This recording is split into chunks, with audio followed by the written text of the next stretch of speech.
Isang pangmalakasang project na naman po ang aming hinahandog sa inyo, mga kabig papa. Ayan po ang ating mga accent chairs, ang bubungad sa kanyang bahay.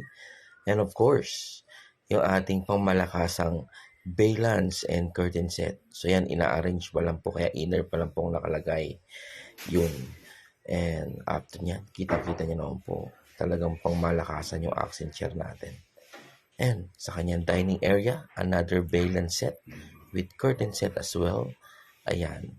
So, kung top-ted ang disenyo ng furniture sa paligid, yun din po ang disenyo ng valance. Talagang pinag-isipang pangmalakasan. And we will go to one of his son's bedroom. Customize. Bakit customize? Kasi kung ano po ang kulay ng bed frame, yun din po ang kulay ng valance. Ayan.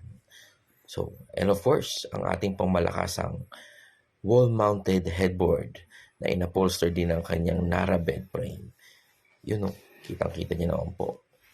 O, padded headboard yan. Individually po yung kinabit. So, maraming salamat. Itong recap ang ating mga valance at ng wall-mounted headboard. And of course, yung kanyang dalawang customized bed frame. Ayan, kitang-kita nyo naman, silver and gray. At yung sa kanyang daughter na upholster na bed frame, kita mo, top-end design, ang lupit.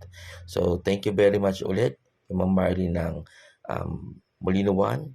God bless and bye-bye.